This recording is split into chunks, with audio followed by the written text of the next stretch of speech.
Bonjour à tous. Donc aujourd'hui nous allons procéder à la correction de l'évaluation du 3 décembre concernant les nombres dérivés.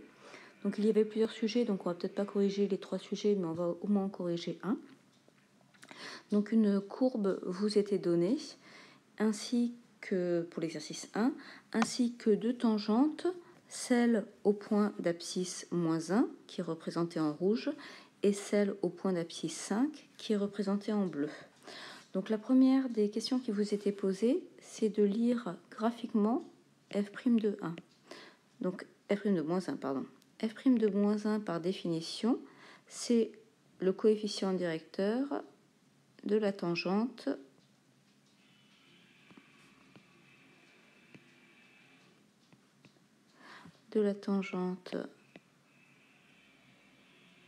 à la courbe représentative de f,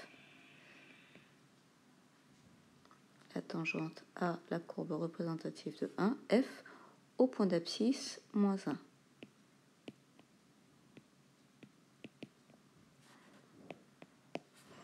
Donc, on repère le point d'abscisse moins 1, on repère la tangente au point d'abscisse moins 1 qui était représenté. En l'occurrence, on avait appelé A le point d'abscisse moins 1. Et donc, il s'agit de lire graphiquement le coefficient directeur de cette droite. Donc, pour lire le coefficient directeur graphiquement, à partir d'un point de la droite, typiquement, en l'occurrence, à partir de A. Quand on avance d'une unité selon l'axe des abscisses, on doit regarder le déplacement vertical qu'on effectue pour se retrouver sur la droite. Donc là, on observe qu'on monte de 4 unités après avoir avancé d'une unité sur l'axe des abscisses. On peut recommencer. Quand on avance d'une unité sur l'axe des abscisses, on monte de 4 unités pour se retrouver sur la droite. Donc le coefficient directeur de la tangente en A, c'est 4, donc f' de 1 est égal à 4. On réalise le même travail concernant l'autre tangente.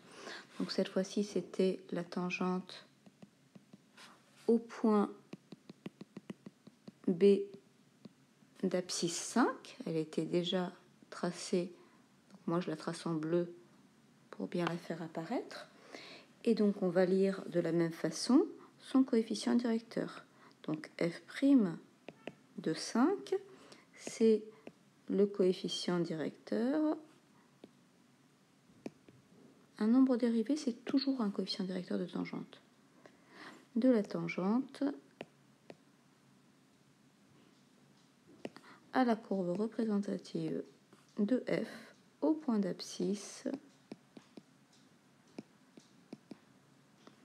5. Donc, à partir du point d'abscisse 5 de la courbe donc de B, on regarde quand j'avance d'une unité selon l'axe des abscisses, quel déplacement je dois effectuer pour me retrouver sur la droite. Donc, ce que j'observe, c'est que j'étais à une ordonnée de 6, j'arrive à une ordonnée de 4, donc on a descendu de 2 unités. Quand on avance d'une unité selon l'axe des abscisses, on descend de 2 unités pour se retrouver sur la droite. Donc f' de 5, c'est égal à moins 2.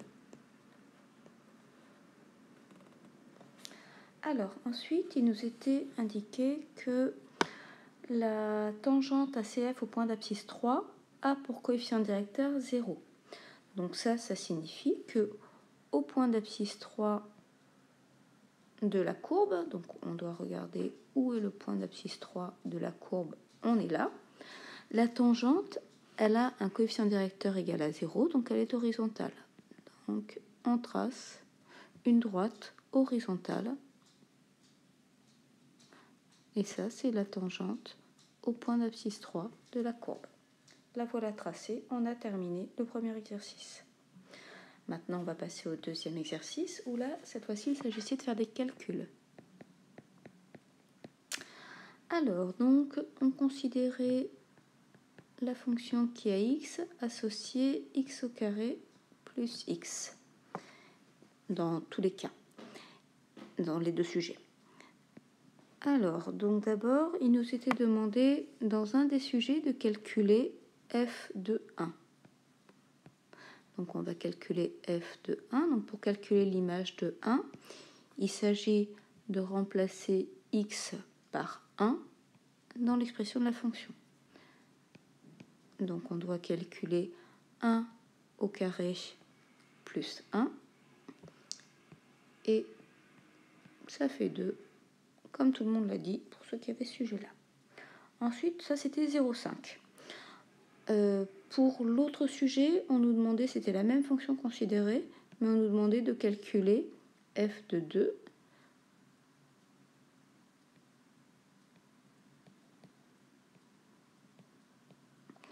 Donc, c'est exactement le même principe. Dès qu'on voit un x, on le remplace par 2. Et donc, 2 fois 2, 4, plus 2, 6. Donc, ça faisait 6. Après, pour la deuxième question, on nous demandait de considérer h un nombre non nul et de calculer f de 1 plus h pour l'un des sujets et f de 2 plus h pour l'autre. Donc c'est exactement la même façon. Ah pardon, j'ai dit que je mettais en couleur le nombre dont je calculais l'image. Hop. Et donc on calcule f de 1 plus h pour l'un des sujets.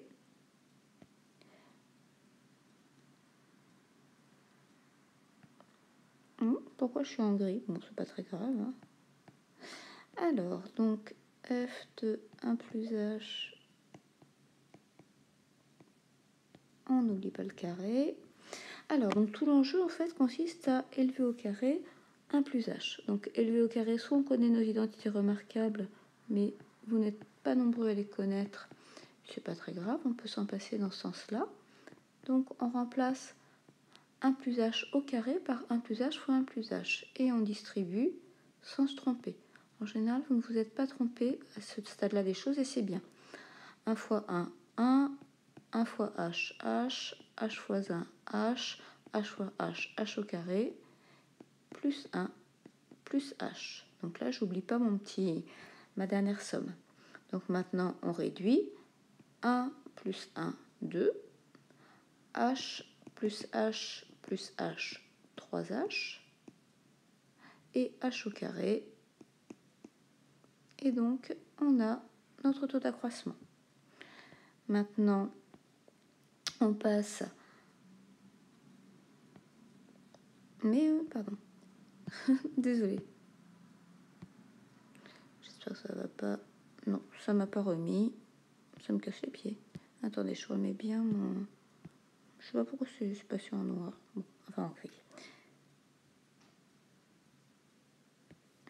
Alors, donc, pour l'autre sujet, on vous demandait de calculer non pas f de 1 plus h, mais f de 2 plus h. Et évidemment, c'est pas du tout plus compliqué, c'est même exactement la même chose.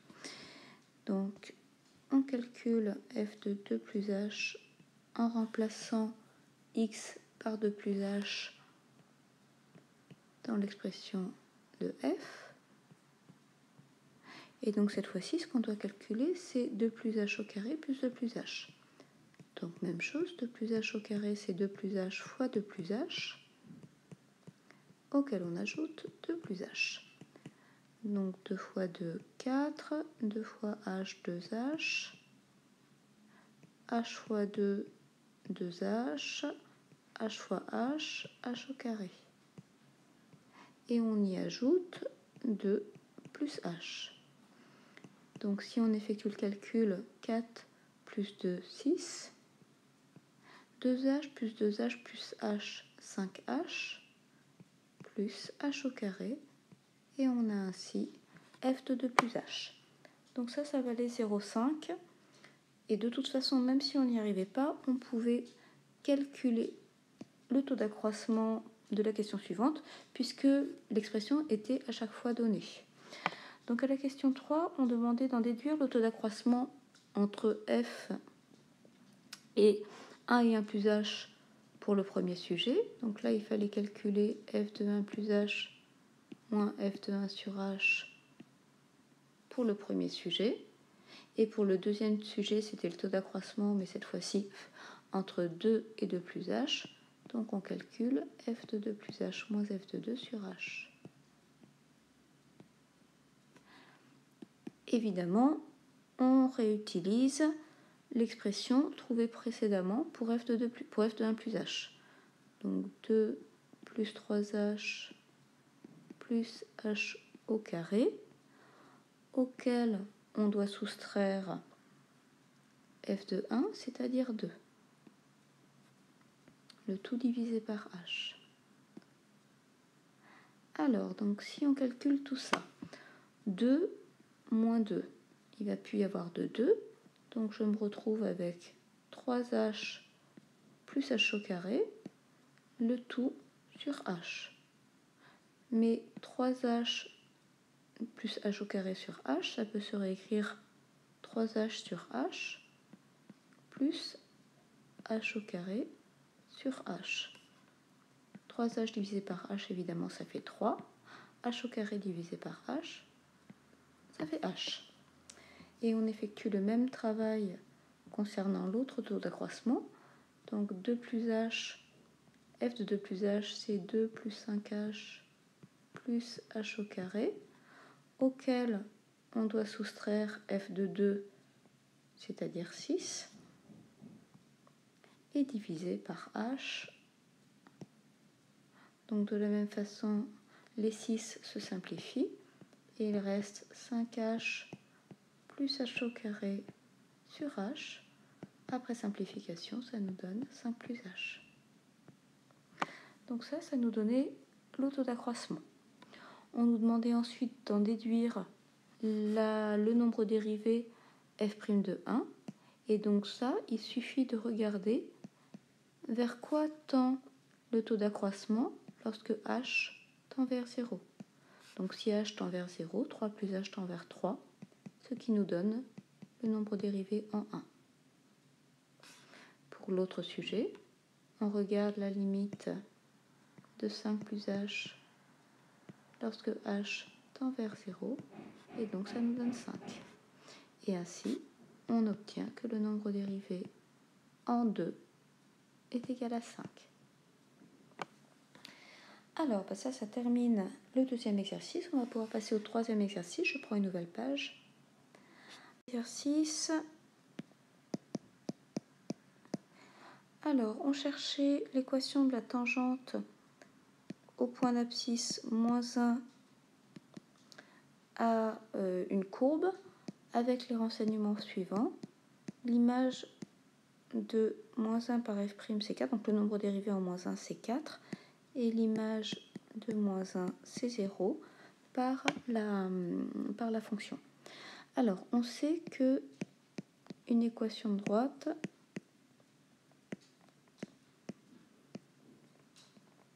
est de la forme, s'écrit y égale mx plus p. M, c'est le coefficient directeur. Donc en l'occurrence, ici, m, c'est le nombre dérivé, donc c'est 4. Et pour trouver p, on exprime le fait que l'image de moins 1, c'est 0. Ça veut dire que le point de coordonnées moins 1, 0 appartient à notre tangente. Donc si un point appartient à une droite, ça signifie que ses coordonnées vérifient l'équation. Donc on a que l'ordonnée de A, c'est m fois l'abscisse de A plus P. Donc dans cette égalité, on connaît YA, XA et M. Donc on va pouvoir en déduire P en soustrayant AYA, M fois XA.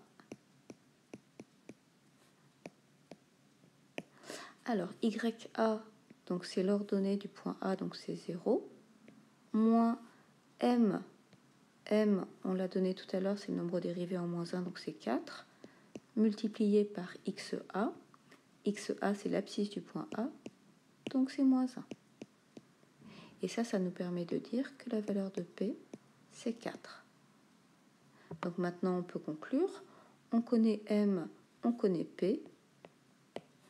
La tangente en moins 1 a pour équation y égale 4x plus 4.